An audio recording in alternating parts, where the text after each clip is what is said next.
Hi, welcome back to my channel. ನಾನಿಲ್ಲಿ veg hakka noodles ಮಾಡಿ ತೋರಿಸ್ತಾ ಇರೋದು. ನಾನಿಲ್ಲಿ ಒಂದು ಪಾತ್ರೆಯಲ್ಲಿ ನೀರು ಇಟ್ಕೊಂಡಿದ್ದೀನಿ. ಆ ನೀರಿಗೆ ಸ್ವಲ್ಪ ಸಾಲ್ಟ್ ಆ್ಯಡ್ ಮಾಡ್ಕೋತಾ ಇದ್ದೀನಿ. ನೀರು ಕುದಿ ಬರಬೇಕು. ನೀರು ಕುದಿ ಬಂದಾದಮೇಲೆ ನಾವು ಏನು ನೂಡಲ್ಸ್ ಪ್ಯಾಕೆಟ್ ತೊಗೋತಾ ಇದ್ದೀವೋ, ನಾನಿಲ್ಲಿ ಆಟಾ ನೂಡಲ್ಸ್ ಯೂಸ್ ಮಾಡ್ತಾ ಇರೋದು. ಮೈದಾಯಿಂದ ಯೂಸ್ ಮಾಡಿರೋದನ್ನು ಅವಾಯ್ಡ್ ಮಾಡಿ. ಸೊ ನಾನಿಲ್ಲಿ ಒಂದು ಪ್ಯಾಕೆಟ್ ಫುಲ್ಲನ್ನ ಯೂಸ್ ಮಾಡ್ಕೊತಾ ಇದ್ದೀನಿ. ಇದು ನೂಡಲ್ಸು ಒಂದು ಬಾಯ್ಲ್ ಬರಬೇಕು. ಒಂದು ಕುದಿ ಬಂದಾದಮೇಲೆ ನಾವು ಇಳಿಸಿ ಇಟ್ಕೋಬೇಕು. ಇವಾಗ ಇದು ಒಂದು ಕುದಿ ಬಂದಿದೆ. ನಾನಿಲ್ಲಿ ಅದನ್ನು ಸ್ಟ್ರೈನ್ ಮಾಡ್ಕೋತಾ ಇದ್ದೀನಿ. ಸ್ಟ್ರೈನ್ ಮಾಡಿಕೊಂಡು ಕೋಲ್ಡ್ ವಾಟ್ರಲ್ಲಿ, ರನ್ನಿಂಗ್ ವಾಟ್ರಲ್ಲಿ ನಾನು ವಾಶ್ ಮಾಡ್ಕೋತಾ ಇದ್ದೀನಿ. ವಾಶ್ ಮಾಡ್ಕೊಳ್ಳೋದು ತುಂಬ ಇಂಪಾರ್ಟೆಂಟ್. ಅದೆಲ್ಲ ಹೋಗುತ್ತೆ. ಆಮೇಲೆ ಇದನ್ನು ನಾವು ಬಿಡಿ ಬಿಡಿಯಾಗಿ ಬಿಡಿಸ್ಕೊಂಡು ಸ್ವಲ್ಪ ಒಂದು 2 ಸ್ಪೂನಷ್ಟು ಎಣ್ಣೆನ ಹಾಕ್ಕೊಂಡು ಈ ಥರ ಕಲಸಿ ಇಟ್ಕೋಬೇಕು. ಅಂದರೆ ಸ್ಟಿಕ್ಕಿನೆಸ್ ಆಗಲ್ಲ, ಸ್ವಲ್ಪ ಉದ್ರಾಗೆ ಇರುತ್ತೆ. ಒಂದು 2 ಸ್ಪೂನ್ ಎಣ್ಣೆ, ನೀವು ವೆಜಿಟೇಬಲ್ ಆಯಿಲ್ ಆದರೂ ಹಾಕ್ಕೋಬೋದು. ಅನ್ಫ್ಲೇವರ್ಡ್ ಆಯಿಲ್ನ ಯೂಸ್ ಮಾಡ್ಕೊಳ್ಳಿ. ಅನ್ಫ್ಲೇವರ್ಡ್ ಆಯಿಲ್ ಯೂಸ್ ಮಾಡಿಕೊಂಡ್ರೆ ಚೆನ್ನಾಗಿರುತ್ತೆ. ಹಾಗೆ ನಾನಿಲ್ಲಿ ವೆಜಿಟೇಬಲ್ಸ್ನ ಕಟ್ ಮಾಡ್ಕೊಂಡಿದ್ದೀನಿ. ನಾನು ಕ್ಯಾರೆಟು, ಕ್ಯಾಪ್ಸಿಕಮ್ಮು, ಬೀನ್ಸು ಮತ್ತು ಬೆಳ್ಳುಳ್ಳಿ ತೊಗೊಂಡಿದ್ದೀನಿ. ಕ್ಯಾಬೇಜ್ ಹಾಕಿದರೂ ಚೆನ್ನಾಗಿರುತ್ತೆ, ಬಟ್ ನನ್ನ ಹತ್ರ ಕ್ಯಾಬೇಜ್ ಇರದೇ ಇರೋದಕ್ಕೆ ನಾನು ಇಷ್ಟನ್ನ ತರಕಾರಿನ ಯೂಸ್ ಮಾಡ್ಕೋತಾ ಇದ್ದೀನಿ.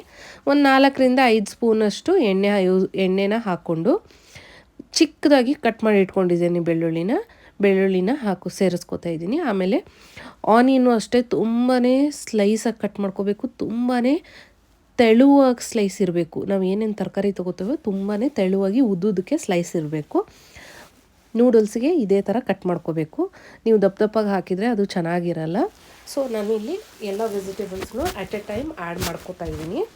ಆ್ಯಡ್ ಮಾಡಿಕೊಂಡು ಫ್ಲೇಮ್ನ ನೀವು ಜೋರಾಗಿ ಇಟ್ಬಿಟ್ಟು, ಫ್ಲೇಮ್ನ ಹೈ ಫ್ಲೇಮಲ್ಲೇ ಇಟ್ಬಿಟ್ಟು ನೀವು ಚೆನ್ನಾಗಿ ಇದನ್ನು ಕಲಿಸ್ಕೋಬೇಕು. ಲೈಕ್ ವೆಜಿಟೇಬಲ್ನ ಟಾಸ್ ಮಾಡ್ಕೋಬೇಕು. ನಿಮ್ಮ ಹತ್ರ ದೊಡ್ಡ ಬಾಣಲಿ ಇದ್ದರೆ ಅದರಲ್ಲಿ ಮಾಡಿಕೊಂಡ್ರೆ ಚೆನ್ನಾಗಿರುತ್ತೆ. ನಾನಿಲ್ಲಿ ದೊಡ್ಡ ಬಾಣಲಿ ಇಲ್ಲದೆ ಇರೋದಕ್ಕೆ ನಾನು ಪ್ಯಾನಲ್ಲೇ ಮಾಡ್ಕೋತಾ ಇದ್ದೀನಿ.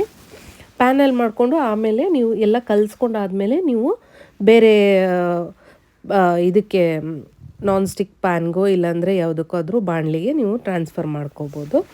ನಾನಿಲ್ಲಿ ಇದಕ್ಕೆ ಸ್ವಲ್ಪ ಶುಗರ್ ಆ್ಯಡ್ ಮಾಡ್ಕೋತಾ ಇದ್ದೀನಿ. ತರಕಾರಿಗೆ ಶುಗರ್ ಆ್ಯಡ್ ಮಾಡಿಕೊಂಡು ಹಾಗೆ ರುಚಿಗೆ ತಕ್ಕಷ್ಟು ಸಾಲ್ಟ್ನ ಆ್ಯಡ್ ಮಾಡ್ಕೋತಾ ಇದ್ದೀನಿ. ಶುಗರು ಮತ್ತು ಶುಗರ್ನ ಆ್ಯಡ್ ಮಾಡ್ಕೊಳ್ಳೋದ್ರಿಂದ ಏನಾಗುತ್ತಂದರೆ ಆ ಟೇಸ್ಟು ಒಂಥರ ಲೈಟಾಗಿ ಸ್ವೀಟ್ನೆಸ್ ಇದ್ದರೆ ಅದು ತುಂಬ ಚೆನ್ನಾಗಿರುತ್ತೆ ಟೇಸ್ಟು. ಹಾಗೆ ನಾನು ಸಾಲ್ಟ್ ಎಷ್ಟು ಬೇಕೋ ಅಷ್ಟು ಆ್ಯಡ್ ಮಾಡಿಕೊಂಡು ನಾನಿಲ್ಲಿ ನೂಡಲ್ಸ್ನ ಏನು ತೊಳೆದಿಟ್ಕೊಂಡಿದ್ನ ಆ ನೂಡಲ್ಸ್ನ ಆ್ಯಡ್ ಮಾಡ್ಕೋತಾ ಇದ್ದೀನಿ. ಹಾಗೆ 1 ಸ್ಪೂನಷ್ಟು ನಾನಿಲ್ಲಿ ಗ್ರೀನ್ ಚಿಲ್ಲಿ ಸಾಸ್ನ ಆ್ಯಡ್ ಮಾಡ್ಕೋತಾ ಇದ್ದೀನಿ. ನೂಡಲ್ಸ್ ಅಂದರೆ ಸಾಸ್ನ ಆ್ಯಡ್ ಮಾಡಲೇಬೇಕು, ಅವಾಯ್ಡ್ ಮಾಡೋಕ್ಕಾಗಲ್ಲ. ಸೊ ಚಿಲ್ಲಿ ಪೇಸ್ಟ್ನ ನಾನು ಆ್ಯಡ್ ಮಾಡ್ಕೋತಾ ಇದ್ದೀನಿ. ಚಿಲ್ಲಿ ಸಾಸ್ನ 1 ಸ್ಪೂನಷ್ಟು ಆ್ಯಡ್ ಮಾಡ್ಕೋತಾ ಇದ್ದೀನಿ. ಹಾಗೆ ನಾನು 1 ಸ್ಪೂನಷ್ಟು ಸೋಯಾ ಸಾಸ್ನೂ ಆ್ಯಡ್ ಮಾಡ್ಕೋತಾ ಇದ್ದೀನಿ. ಆಪ್ಷನಲ್ಲು ನೀವು ಎಷ್ಟು ಬೇಕಾದರೂ ಆ್ಯಡ್ ಮಾಡ್ಕೋಬೋದು. ನಿಮಗೆ ಸ್ವಲ್ಪ ಜಾಸ್ತಿ ಬೇಕನ್ಸಿದ್ರೆ ನೀವು ಆ್ಯಡ್ ಮಾಡ್ಕೋಬೋದು. ಹಾಗೆ ಟೊಮ್ಯಾಟೊ ಕೆಚಪ್ನು ನೀವು ಇಲ್ಲಿ ಆ್ಯಡ್ ಮಾಡ್ಕೋಬೋದು. ನಾನು ಟೊಮ್ಯಾಟೊ ಕೆಚಪ್ನ ಆ್ಯಡ್ ಮಾಡ್ತಾ ಇಲ್ಲ ಇಲ್ಲಿ. ಆಮೇಲೆ ಇದಕ್ಕೆ ನಾನು ಚಿಲ್ಲಿ ಆಗಲಿ ಯಾವುದೇ ಖಾರ ಪೌಡ್ರ್ ಆಗಲಿ ಯೂಸ್ ಮಾಡಿಲ್ಲ. ಹಾಗೆ ಬ್ಲ್ಯಾಕ್ ಪೆಪ್ಪರ್ ಪೌಡ್ರನ್ನ ಯೂಸ್ ಮಾಡ್ಕೋತಾ ಇದ್ದೀನಿ. ಇನ್ನು ರೆಸ್ಟೋರೆಂಟಲ್ಲಿ ವೈಟ್ ಪೆಪ್ಪರ್ ಪೌಡ್ರನ್ನ ಆ್ಯಡ್ ಮಾಡ್ತಾರೆ. ಸೊ ನನ್ನ ಹತ್ರ ಅದು ಇಲ್ಲದೆ ಇರೋದಕ್ಕೆ ಬ್ಲ್ಯಾಕ್ ಪೆಪ್ಪರ್ ಪೌಡ್ರನ್ನ ನಾನಿಲ್ಲಿ ಆ್ಯಡ್ ಮಾಡ್ಕೋತಾ ಇದ್ದೀನಿ. ನಿಮ್ಮ ಹತ್ರ ವೈಟ್ ಪೆಪ್ಪರ್ ಪೌಡ್ರ್ ಇದ್ದರೆ ನೀವು ಆ್ಯಡ್ ಮಾಡ್ಕೋಬೋದು. ಹಾಗೆ ಲಾಸ್ಟ್ಗೆ ಫೈನಲ್ ಟಚ್ಗೆ ನಾನು ಕೊತ್ತಂಬರಿ ಆ್ಯಡ್ ಮಾಡ್ಕೋತಾ ಇದ್ದೀನಿ. ಇವಾಗ ನಮ್ಮ ನೂಡಲ್ಸ್ ರೆಡಿ ಆಗಿದೆ ಇಲ್ಲಿ ಸರ್ವಿಗೆ.